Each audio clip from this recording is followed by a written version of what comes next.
Hello అందరికీ hi welcome back to your channel Deepu Nani official. ఏంటి పూరీలు చూపిస్తున్నాను అనుకుంటున్నారా? ఎర్లీ మార్నింగ్ మేమైతే ఊరికి బయలుదేరుతున్నాం. అందుకని చెప్పేసి మేమైతే నైటే పూరీలు చేసుకొని పెట్టుకున్నాం అనమాట. మార్నింగ్ 3:30కి లేచి ఇంకా కుకింగ్ అంతా చేసుకున్నాము. పప్పు, పూరీ కర్రీ, పులిహోర. నైట్ ఎవరు అన్నం తినలేదు, అందుకని చెప్పేసి రైస్ మిగిలితే పులిహోర చేసేసామన్నమాట. 3:30కి లేస్తే మేము బయలుదేరే వరకు 5:30 5:40 అట్లా అయిందనమాట. కానీ ఎంత స్పీడ్గా డ్రైవ్ చేశాడంటే మా బావ, చాలా అంటే చాలా ఓవర్ స్పీడ్ అసలుకి. అంత ఎర్లీ మార్నింగ్ నిజంగా చాలా భయం వేసింది, కానీ మా బావ తగ్గేదేలే అంటూ పోనిచ్చాడనమాట.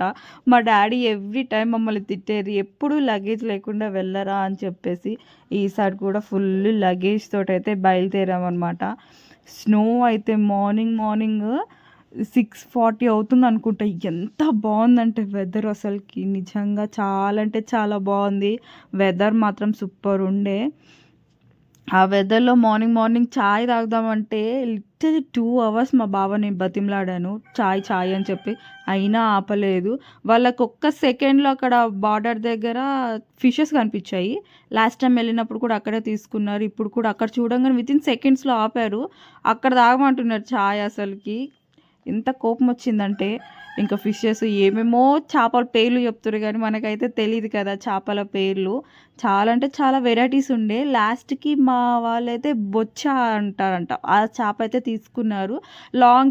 లాంగ్ జర్నీస్కి వెళ్ళే వాళ్ళు మాత్రము ఇట్లా ఐస్ వేయించుకొని వెళ్తున్నారన్నమాట. మాకు కూడా కవర్లో వేశారు. ఇంకా బ్రేక్ఫాస్ట్ చేద్దామంటే ఇస్తరాకులు లేవు, కానీ అక్కడ 2-3 షాప్స్ తిరిగాను. ఫైనల్లీ స్వీట్ హౌస్లో కూడా ఎన్ని స్వీట్స్ ఉండవేమో, మేబీ అసలు ఎన్ని స్వీట్స్ ఉన్నాయో ఇక్కడ. ఇంకా నాకు ఆ చాయ్కి ఆపలేదని చెప్పి కోపం వచ్చేసి ఇంకా నాకు ఫుల్ ఆకలి అవుతుండే, ఇంకెక్కడ ఆపట్లేడు ఇంకా. అందుకని కార్లో తినేసాను. నేను ఒక్కదాన్ని కార్లో తినేసాను. ఇక్కడ ఈ గార్డెన్ దగ్గర అయితే వీళ్ళు ఎవ్వరు ఏమనరు. చాలా టైమ్స్ కూడా తిన్నారు మా పేరెంట్స్ అక్కడ. ఇంకా ఫైనల్లీ వాళ్ళందరూ అయితే అక్కడ కూర్చొని తినేశారు. మేము మా తమ్ముడికి సర్ప్రైజ్ ఇద్దాం అనుకుంటే మా తమ్ముడే మాకు సర్ప్రైజ్ ఇచ్చాడు. ఇంటికి తాళం వేసుకొని ఎక్కడికో వెళ్ళిపోయాడు వాడు. తాళం వేసుకొని వెళ్ళిపోయాడు అనమాట.